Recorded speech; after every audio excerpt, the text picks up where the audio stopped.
Baik. Assalamualaikum warahmatullahi wabarakatuh.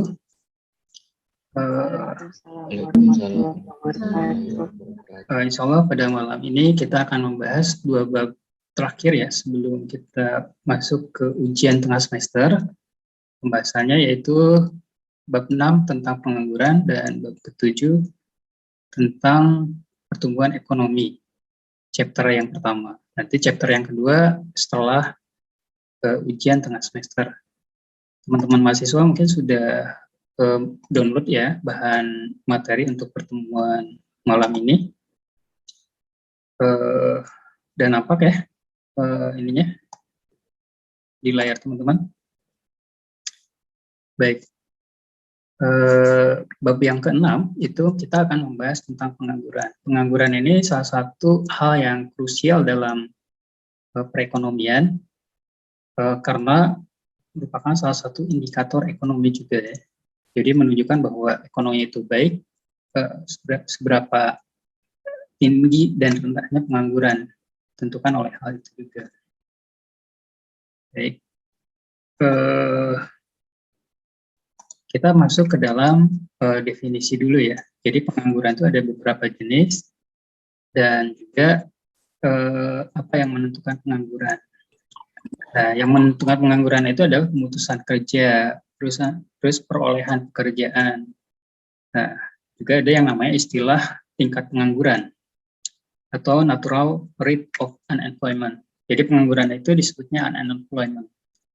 Nah, jadi apa itu? Nah, adalah tingkat pengangguran rata-rata dalam perekonomian yang berfluktuasi. Jadi ini masih standar pengangguran yang normal. Di mana ketika kita berbicara tentang pengangguran, pasti di dalamnya ada angkatan kerja.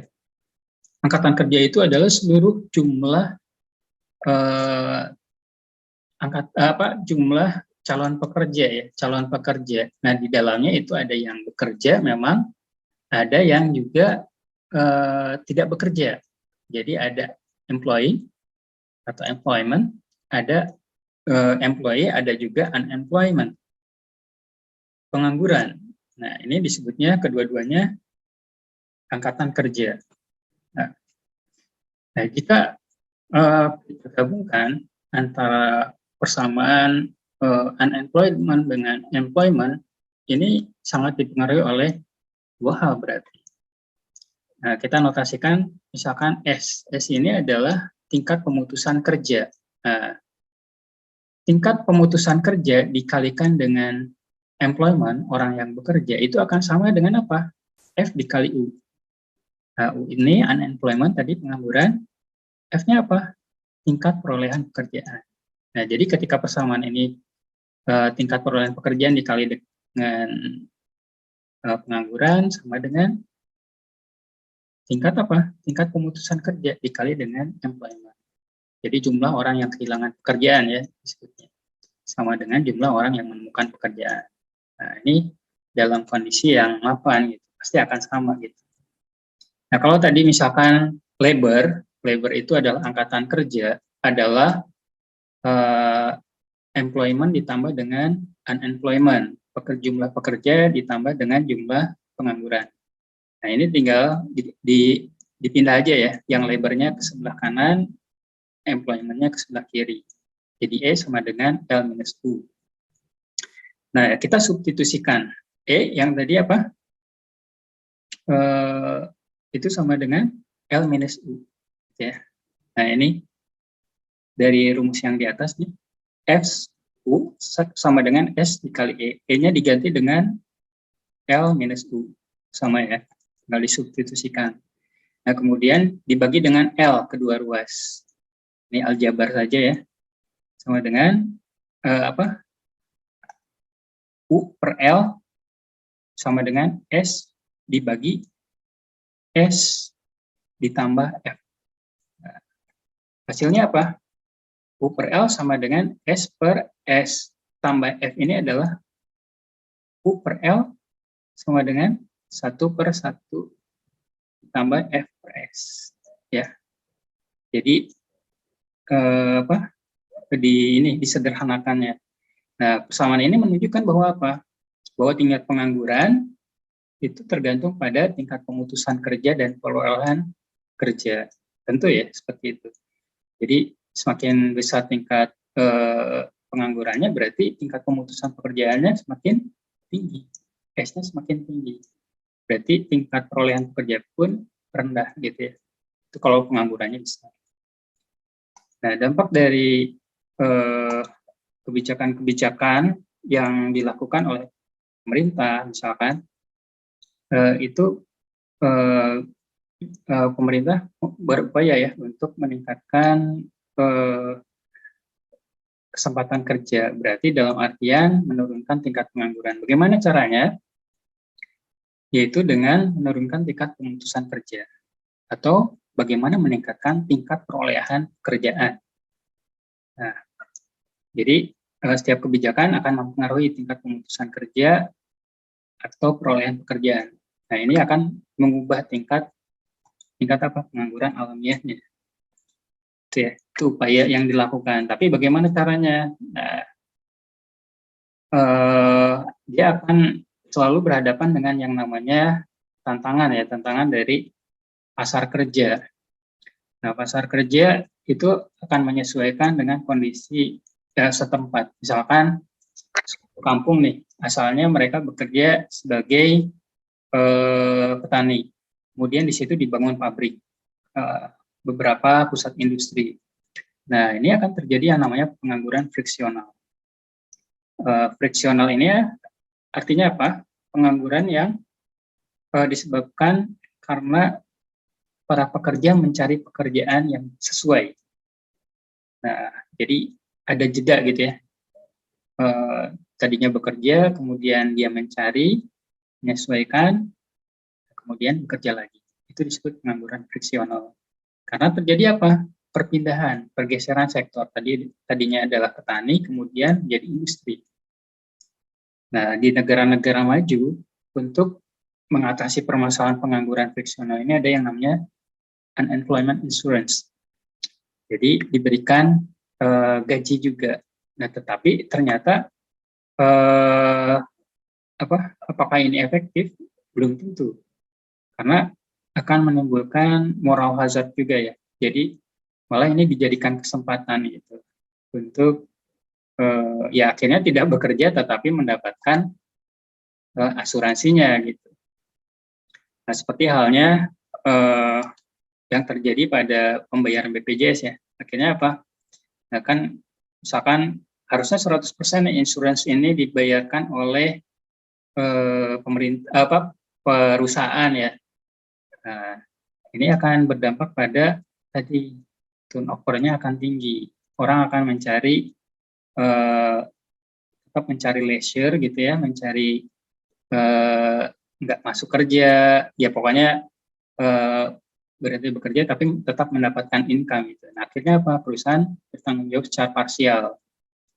Nah, caranya dengan apa? Ya 50-50 gitu ya. Seperti BPJS Ketenagakerjaan kan sebagian dibayarkan juga oleh pekerja ya, tidak full oleh perusahaan. Nah, semua kebijakan-kebijakan tadi, termasuk juga kebijakan upah, ini akan menyebabkan pergeseran dalam equilibrium ketenagakerjaan. Jadi kalau misalkan kita berbicara tentang upah, itu ada yang disebut dengan wage rigidity. Ya, salah satunya adalah upah tidak mudah ya untuk menyesuaikan gitu ya, karena biasanya dipatok dari awal, tidak fleksibel. Nah, tetapi juga ditambah dengan adanya upah minimum.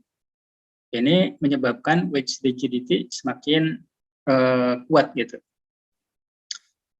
Padahal kalau misalkan kita melihat pasar tenaga kerja itu sebetulnya sama ya, akan berbicara tentang demand and supply. Supply-nya berapa, demand-nya akan berapa, ini akan menentukan tingkat upah dan juga jumlah tenaga kerja yang di-hire. Nah,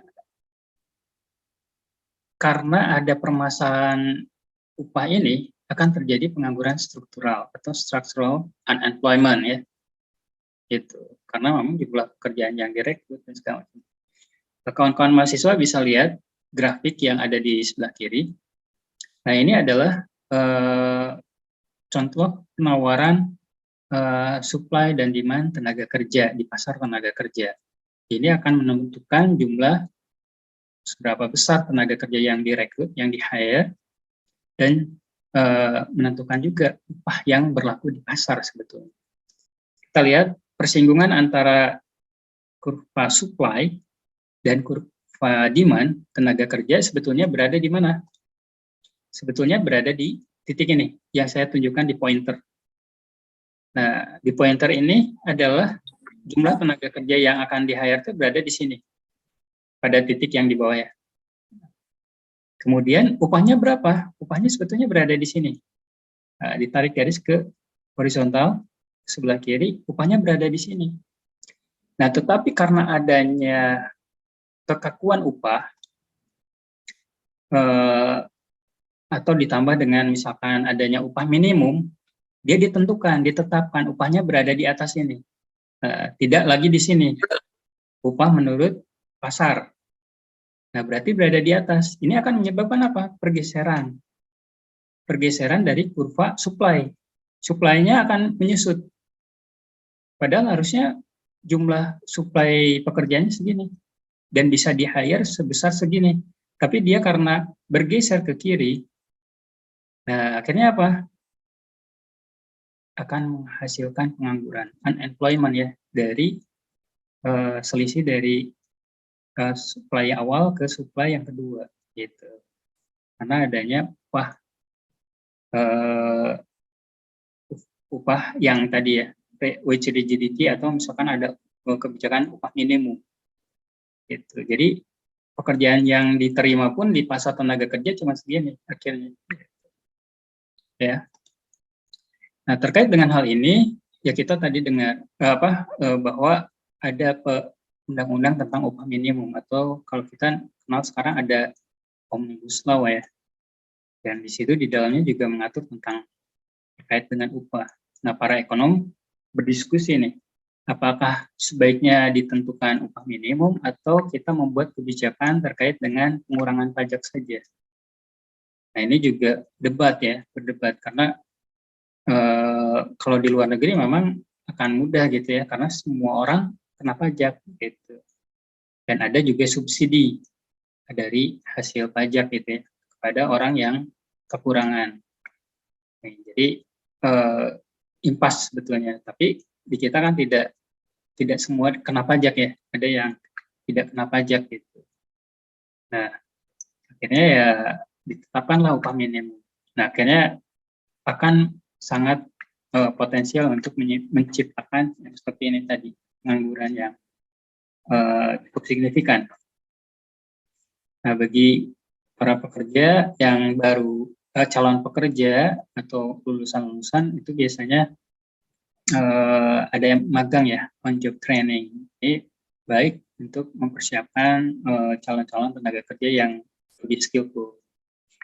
Nah, di sisi lain juga dengan permasalahan tenaga kerja adalah serikat pekerja. Bukan hanya masalah ya, tapi juga ini sebetulnya solusi gitu. Tetapi kadang-kadang ada dampak negatifnya, di mana serikat pekerja biasanya dia memiliki bargaining position terhadap perusahaan, misalkan siapa saja yang bisa di-hire oleh perusahaan tersebut, kolega-koleganya dan segala macamnya, sampai menentukan upah gitu ya. Nah, tetapi kita juga terkait dengan upah, kalau misalkan sebetulnya ada hal yang positif ya, terkait dengan ketika upah itu diserahkan kepada perusahaan untuk menentukan tingkat upahnya sendiri. Disebutnya upah efisiensi atau efficiency of wage. Jadi upah diserahkan kepada masing-masing perusahaan gitu ya. Bagi perusahaan ya, ketika tingkat produktivitasnya sangat tinggi, kerja itu akan diberikan upah yang tinggi kan. Apa manfaatnya?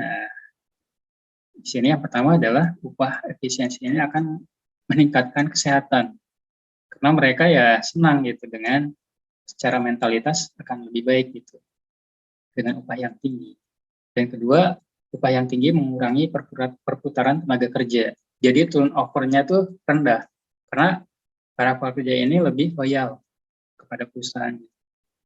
Kemudian yang ketiga, kualitas rata-rata pekerja akan tergantung dengan apa yang dibayarkan kepada karyawannya. Jadi ya pasti ya seseorang akan memperlihatkan kualitas sesuai dengan apa yang dibayarkan oleh perusahaannya. Dan keempat, upaya yang tinggi memperbaiki upaya pekerja. Jadi achievement dari pekerja itu ya tergantung dari upah yang diperolehnya. Jadi dia akan menambah skill dan segala macam itu kalau upahnya lebih baik. Nah, secara teoritis maupun secara faktualnya, tren pengangguran itu fluktuatif ya, tidak stabil. Terlebih misalkan pada saat seperti sekarang, endemi ya, pandemi, endemi, itu penganggurannya sangat tinggi. Kepri triwulan keempat 2021 kemarin tertinggi se-Indonesia gitu. Dan dikontribusi oleh lulusan SMK dengan lulusan perguruan tinggi, dan ini permasalahan. Oke, itu terkait dengan pengangguran. Selanjutnya kita masuk ke bab ke-7, yaitu pertumbuhan ekonomi, chapter 1. Nah, chapter 1 ini akan membahas tentang model Solo Growth Model. Nah, Solo Growth Model itu membahas tentang 3 hal. Jadi, pertumbuhan ekonomi itu ditentukan oleh 3 hal. Yang pertama adalah akumulasi modal. Akumulasi modal ini merupakan salah satu faktor dari fungsi produksi, di mana output atau pendapatan Y di sini itu merupakan fungsi dari kapital dan labor. Nah, tadi kan akumulasi modal berarti DIKA ya, adanya DIKA, kapital gitu. Nah, semakin kapitalnya semakin tinggi, ya tentu produksinya semakin meningkat.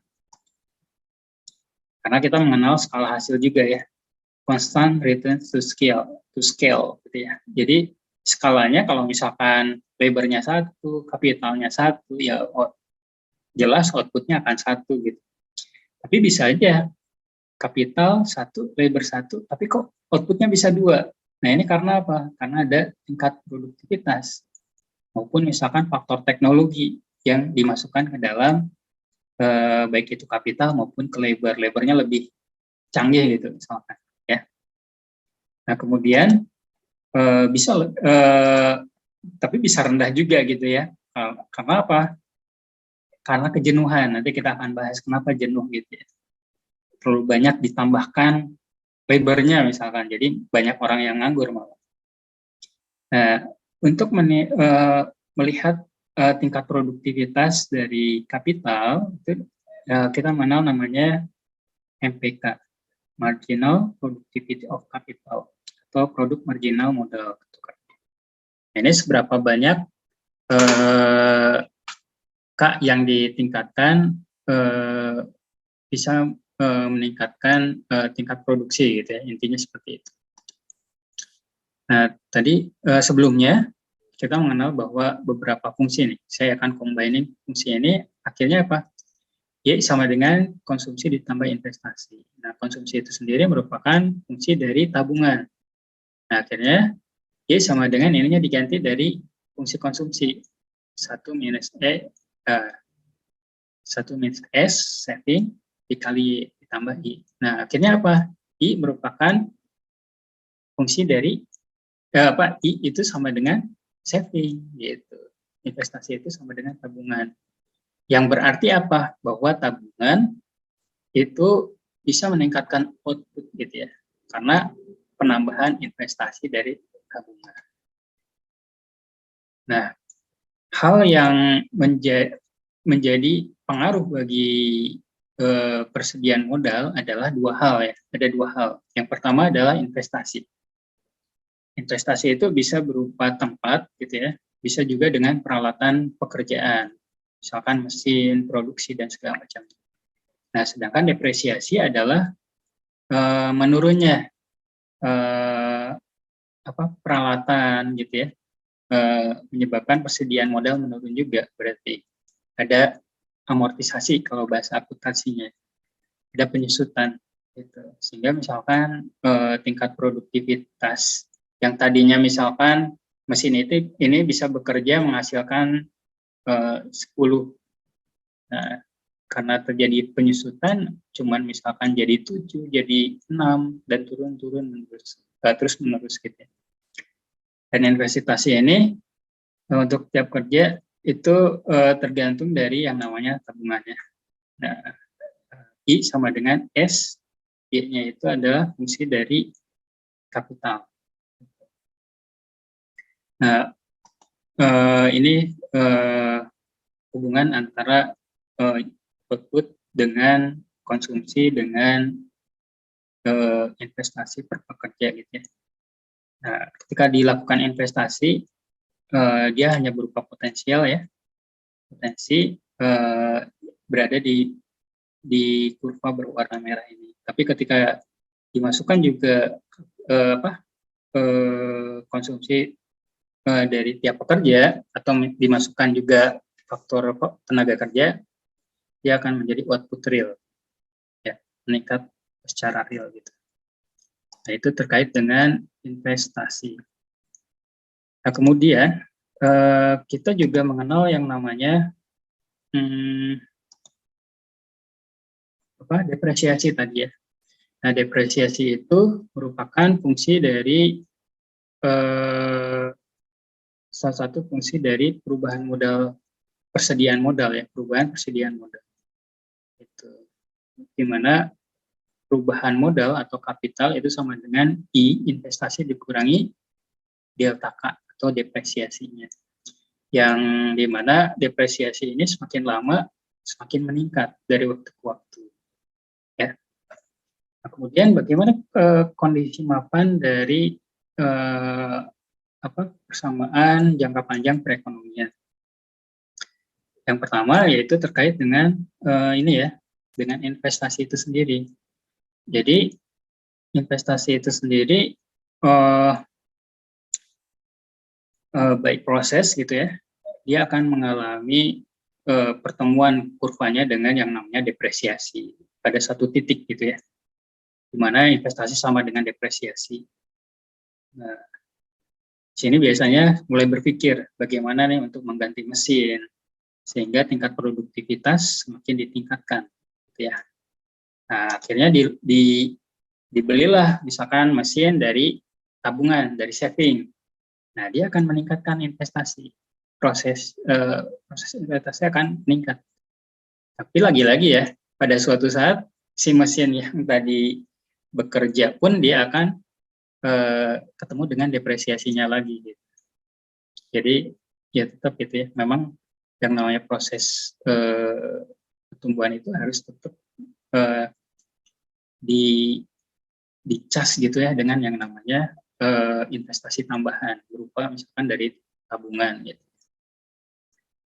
Nah, kemudian cara persamaan ada yang namanya tingkat modal golden rule. Jadi golden rule level of capital.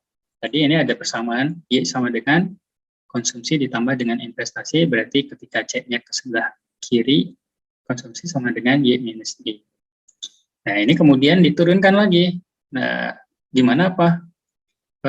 Pada kondisi mapan, Y-nya itu adalah fungsi dari kapital. Nah, dan I itu fungsi dari penyusutan.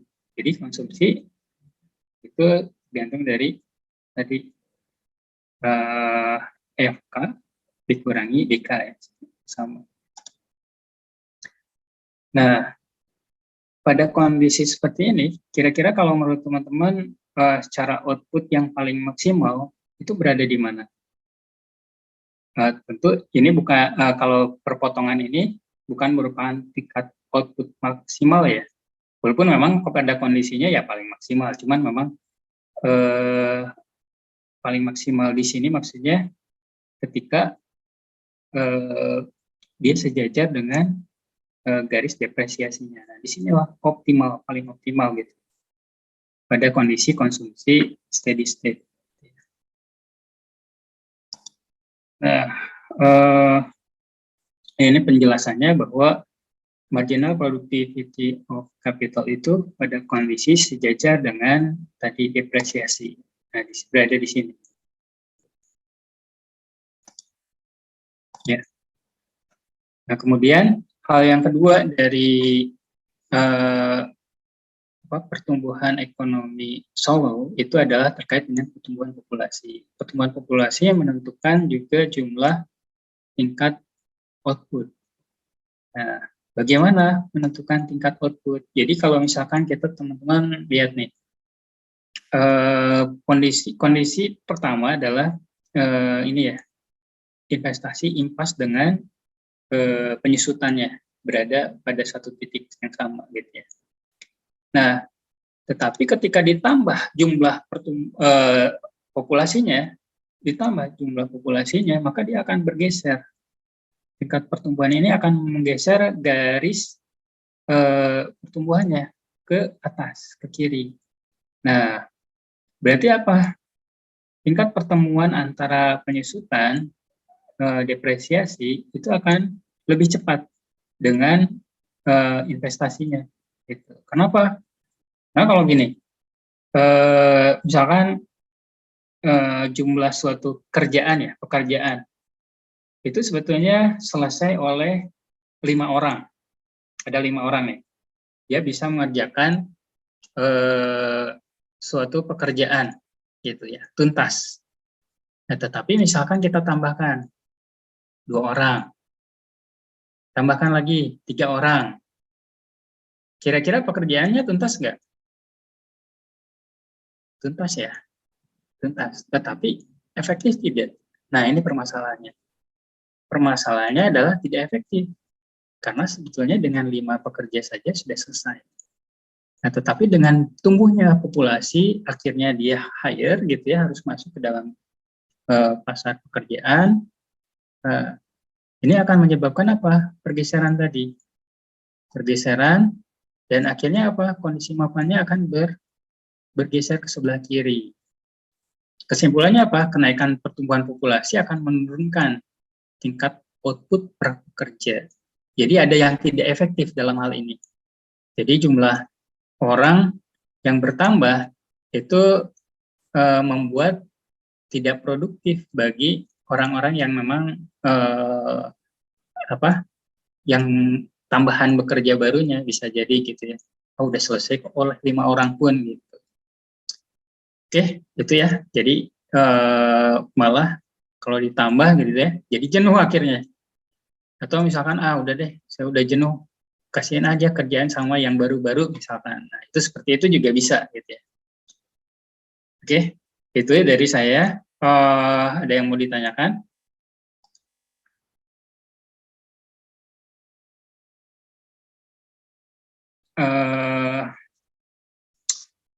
Kita coba pekan depan kuis ya, dan teman-teman jadi diupayakan untuk mempersiapkan tugasnya yang kemarin, resumenya dikumpulkan di pertemuan ke-7. Nanti mungkin kalau untuk nyusunnya ya, adminnya itu bisa mengumpulkan ke saya dalam bentuk Word itu, saya kasih waktu untuk menyusunnya gitu ya. Tapi teman-teman tetap diusahakan pertemuan ke-7 sudah mengumpulkan. Karena apa? Kuis di pertemuan ke-7, karena pertemuan ke-8 itu langsung UTS, dan itu posisinya itu setelah Ramadan, jadi setelah libur panjang. Jadi diupayakan dari teman-teman untuk mempersiapkan ya. Nah, kuis ini merupakan gambaran dari ujian tengah semester gitu. Jadi saya mungkin memberikan kesempatan untuk ujiannya itu kuisnya itu open book. Tapi untuk ujian nanti, ujian tengah semesternya closed book ya, closed book. Jadi mulai dari sekarang belajar gitu ya, ulang-ulang pelajarannya. Dan kalau misalkan teman-teman sudah punya resume yang kemarin, dikumpulin nih sama-sama, dikumpulin ya. Nah, kemudian di-share kembali gitu. Jadi teman-teman yang lain punya rangkumannya gitu secara keseluruhan. Jadi ya manfaatnya buat teman-teman juga gitu. bisa baca lebih ringkas ya. Oke, ada pertanyaan untuk tugas dan apa yang dijelaskan? Tinggal ngulang-ulang ya. Intinya saja yang teman-teman coba serap dari berbagai materi yang disampaikan. Kemudian ya kita lihat di kuis nanti, kalau misalkan kuisnya bagus ya itulah gambaran ujiannya gitu, hasil ujiannya. Oke. Karena waktunya pun mau habis, mungkin sementara itu saja yang bisa saya sampaikan. Nanti kita coba pembahasan apa-apanya di ini ya, dicoba di grup saja. Oke? Ya.